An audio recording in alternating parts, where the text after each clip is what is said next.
We often treat the peak of pleasure as a merely mechanical event, something that happens in the genitals and ends with a sudden release of muscle tension. But if you ask a clinical psychologist or a neuroscientist, they will tell you that the most intense orgasm doesn't happen in the body but in the architecture of the mind.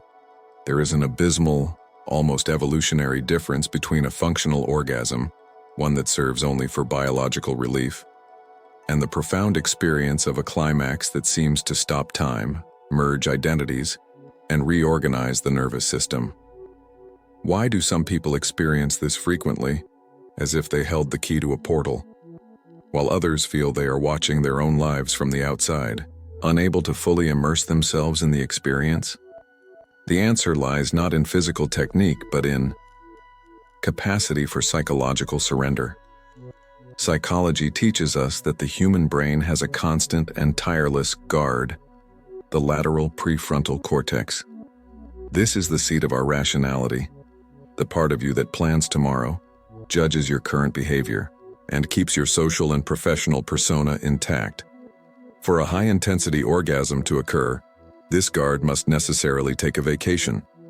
Functional magnetic resonance imaging, fMRI, brain imaging studies reveal a fascinating phenomenon. At the moment of deep climax, the areas linked to judgment, self-awareness, and social control simply shut down or enter a state of low activity. It is one of the few moments in human existence when we experience what psychoanalysis calls the little death of the ego. Those who experience this intensity possess, consciously or unconsciously, a mental wiring that allows this total disconnection. These people are not just feeling pleasure, they are allowing control to dissolve, something that is terrifying for an unprepared mind. However, for a large portion of the population, the nervous system is permanently trapped in a state of hypervigilance. These people may be physically present during a moment of intimacy, but their mental bandwidth is being hijacked by peripheral concerns: work, body image, fear of judgment, or the need to perform a pleasure they haven't yet experienced. This peripheral awareness acts as an invisible biological brake. If the brain detects that it's not 100% safe to turn off the watch, it keeps the individual in a state of alert. The result is a superficial experience, an orgasm that happens from the neck down, never reaching the depths of the psyche. What we are investigating here is the psychological attraction to the unknown. Surrendering to an intense orgasm is ultimately an act of supreme courage. It's accepting that for a few seconds or minutes, you won't have absolute control over your facial expressions, your sounds, your movements, or your thoughts. For those who carry the trauma of bullying, for those who have suffered from the desensitization of a cold digital life, or for those who have a chronic need to be perfect to be accepted, this total surrender seems like a threat to the integrity of the self. The mind interprets the loss of control as a danger, triggering cortisol instead of allowing the flood of endorphins. But for those who manage to develop internal authority regarding their own biology, intense orgasm becomes a form of individuation. It is a moment of pure connection with the deepest and most primal self, free from the masks we wear to survive in the office, in the family, or in society. These people understand that vulnerability is not a weakness, but the necessary fuel for physical transcendence. They possess what psychologists call attachment security, a solid internal foundation that allows them to lose themselves in the other or in the sensation, knowing that they will be able to return whole afterward. The biology of these people is trained for the presence. While the desensitized user seeks supernormal stimulation and constant novelty to feel something, the person who experiences intense orgasms focuses on the depth of the present stimulus. They don't need external artifices because their mind is capable of amplifying physical reality through imagination and emotional surrender. There is a psychology of symmetry here. The body only opens fully when the mind is no longer trying to hide. In this video, we're going to crack the code of that intensity that many desire, but few understand how to access. We'll understand why some minds are true masters of neurochemical release and how your nervous system can be re-educated to trust again. If you've ever felt like a piece is missing from the puzzle of your soul when it comes to pleasure, if you feel like you get close but never cross the threshold, understand this. The problem is almost never your body. The problem is a mental guard that learned at some point in its history that being vulnerable is dangerous. We're going to teach this guard that the greatest strength of a human being lies not in their ability to remain rigid, but in their courage to let themselves be carried away by the current of their own biology. For the mind to allow this surrender we discussed earlier, the body must be operating under an architecture of absolute safety. In behavioral psychology and neurophysiology, we understand that intense pleasure is not an isolated event, but the end result of a state of deep homeostasis. While most people try to achieve orgasm through stimulation and arousal, the sympathetic fight-or-flight system, the psychology of people who experience transformative climaxes reveals a different biological secret. True intensity lies in the territory of parasympathetic nervous system. This is the system responsible for rest and digestion, but it's also the system that allows for emotional openness. If your body detects any sign of threat, whether it's worry about your partner's judgment, aesthetic insecurity, or an unprocessed traumatic memory, the parasympathetic system instantly shuts down. The result is what we call vulnerability blocked. The body may react to touch, but the wiring that leads to the electrical discharge of intense orgasm is interrupted by a short circuit of latent anxiety. For those who experience intensity, there is an architecture of trust that was built in the nervous system long before the physical act begins. At the heart of this architecture is the oxytocin. Oxytocin, often called the bonding hormone, is a scarce resource for the desensitized user or someone trapped in hypervigilance. However, for people who reach states of deep ecstasy, oxytocin acts as the neural lubricant that allows neurons to fire in harmony. Oxytocin reduces fear and increases clarity and predictability emotional. It tells the brain, this environment is safe. You can let go of the reins. It is this chemical flood that prepares the ground so that dopamine and endorphins are not just isolated peaks, but an overwhelming wave that consumes all consciousness. This biological wiring is closely linked to what we call attachment security in developmental psychology. We know that how we learn to trust others in childhood shapes our capacity to experience pleasure in adulthood. Those who possess a secure attachment find it easier to switch off their prefrontal cortex because they don't fear being abandoned or ridiculed for their vulnerability. They don't need a controlling persona. They know that if they die for a few seconds in ecstasy, there will be a safe haven to return to. For those who lack this foundation, the intensity is felt like an abyss, and the nervous system reacts by pulling the brakes to prevent a fall. Furthermore, there is the concept of co-regulation. Intense orgasms experienced through partnership are the result of two nervous systems synchronizing at a unique rhythm. This is what success scripts call vibrating at the same frequency. When there is fine-tuned harmony, the heartbeat, breathing, and even skin conductance of the partners begin to mirror each other. This synchronicity creates a resonance field, which amplifies physical sensation exponentially. The person stops feeling only their own pleasure and begins to feel the energy of the shared field. It is the transition from I to we, a state where the boundary of the body dissolves and the psyche expands. Often, the inability to reach this state is misdiagnosed as a hormonal or anatomical problem, when in fact, it is a matter of psychological climate, if the environment doesn't exude safety, if communication is flawed, or if there's an external authority, social norms, inherited shame. Dictating what's right or wrong, the biology of trust is sabotaged. The psychology of intense people shows that they are sovereign over their bodies. They possess internal authority, which allows them to define what is pleasurable, ignoring the noise of the outside world. They have created a sanctuary within themselves where judgment does not enter. Understanding this architecture is liberating. It means that intensity is not a genetic gift, but a state that can be cultivated through emotional regulation, learning to calm the nervous system, communicate boundaries, and build real, secure bonds are the building blocks of this foundation. Intense orgasm isn't something you do, it's something you allow to happen when all biological barriers of fear have been removed. It's the biology of surrender meeting the architecture of trust, allowing the human being to experience, even if only for brief moments, the absolute fullness of being alive and present in their own body. If the biology of trust is the terrain, our psychic identity is the climate that decides whether something will flourish or die. One of the greatest obstacles for those seeking intense pleasure is not physical, but what Carl Jung defined as the conflict between person and to shadow. The persona is the necessary mask we wear to function in society. It's our proper side, the professional, the devoted child, the polished person everyone knows. However, intense pleasure requires a descent into the basement of the psyche, the shadow. The shadow contains everything we reject as wild, indecent, or out of control. For many people, orgasm doesn't reach peak intensity because they refuse to leave the persona at the bedroom door. They try to be proper even in the moment when they should be visceral. This excessive self-awareness creates what we call image surveillance. While the body demands surrender, the mind is preoccupied with appearance.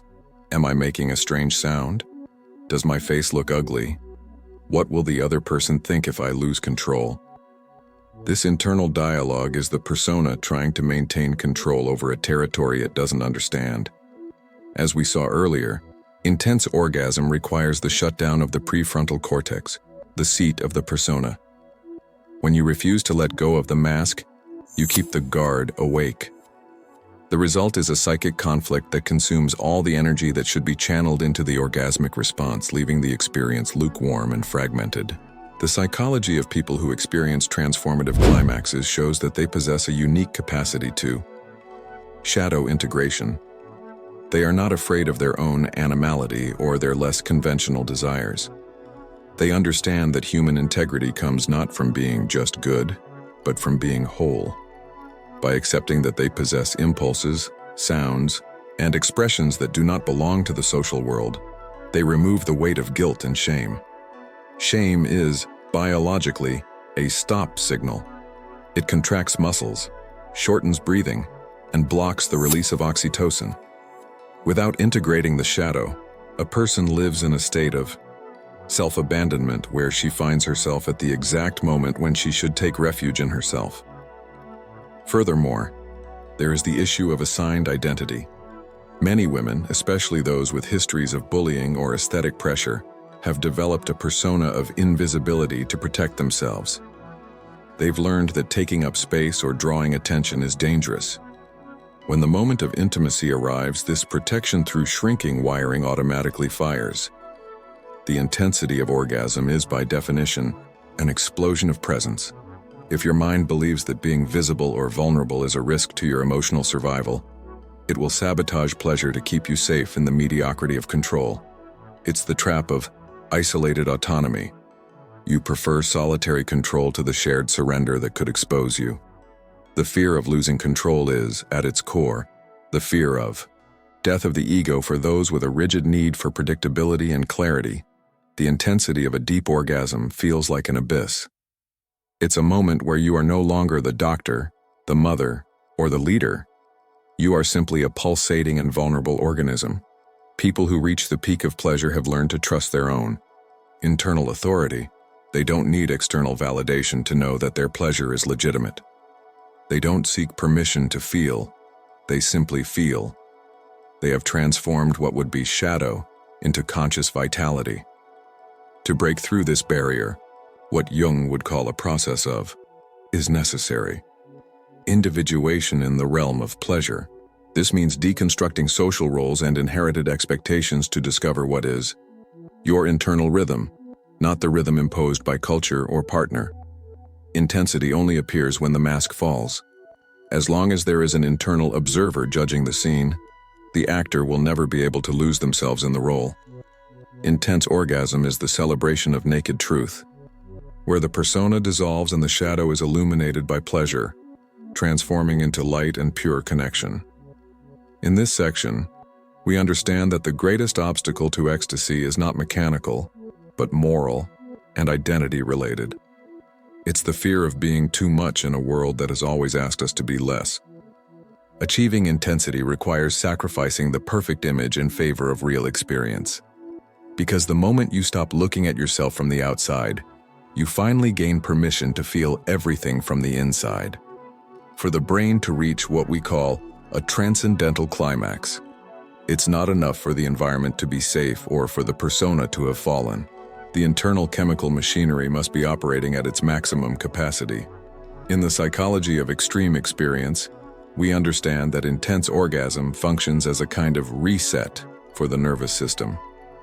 While a common orgasm releases a standard dose of substances, the intense experience activates a cocktail that includes not only dopamine and oxytocin, but also massive doses of endorphins, prolactin, and endocannabinoids, substances that the body produces naturally and that have a chemical structure similar to that of compounds that alter consciousness.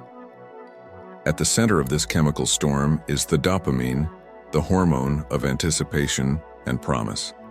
As we saw in desensitization scripts, an excess of artificial stimuli can clog these receptors, making reality gray. However, in people who experience intense orgasms, we observe the opposite phenomenon: a high sensitivity to subtle stimuli.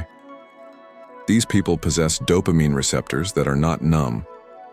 For them, the progression of pleasure is not a desperate leap to the end, but a slow construction where each touch, each breath, and each micro-expression from the partner acts as a neurochemical stepping stone. They live in what psychology calls a flow state, where the pursuit and the fulfillment merge into a single continuous stream. The big difference between those who reach intensity and those who stay on the surface lies in what we call recipient health. If your reward system has been hijacked by supernormal and rapid stimuli, it loses the ability to process the transcendence that requires depth and time. Intense orgasm is a high-fidelity experience for the brain. It requires you to be able to read micro-emotional and physical signals with surgical precision. Intense people are often those who protect their mental space from distractions and digital noise, allowing their nervous system to remain attuned to the richer frequencies of human connection. In addition to dopamine, the endorphins, they play the role of soul buffers. They are responsible for the feeling of euphoria and the abolition of physical pain and fear at the moment of climax. When the nervous system reaches this peak, endorphins flood the brain, creating a pleasure autobiography that reinforces the individual's sense of security. It's a positive feedback loop. The more intense the experience, the more the brain learns that vulnerability is safe, and the easier it becomes to reach that state next time. It's neuroplasticity working in favor of life, creating neural pathways that facilitate the passage to altered states of consciousness through the body. Another chemical factor that is rarely discussed is the prolactin, which is released shortly after intense climax, is responsible for the feeling of profound satisfaction and the end of the search. In superficial orgasms, prolactin release is low, leaving the individual feeling a residual hunger or irritability afterward. In transcendence, however, prolactin saturates the system, creating a state of absolute peace that Jung would compare to achieved individuation, a moment where nothing is lacking. The individual feels that their inner well, previously empty, the empty well, was finally filled by a source that springs from within himself. Here, biology meets the wiring of the nervous system that we discussed at the beginning. Intense people are those who are able to maintain the homeostatic balance.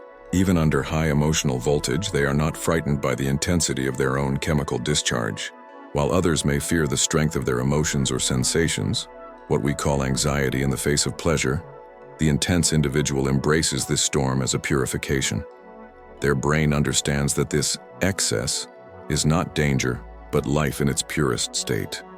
This neurochemistry of transcendence is what transforms sex from a biological function into a psychological ritual of renewal. It's not about seeking an addiction, but about accessing a biological healing tool.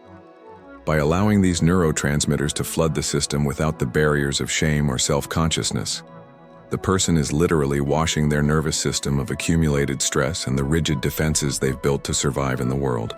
It's the victory of the biology of presence over the psychology of distraction. Reaching the peak of the psychology of pleasure isn't just about the moment of climax.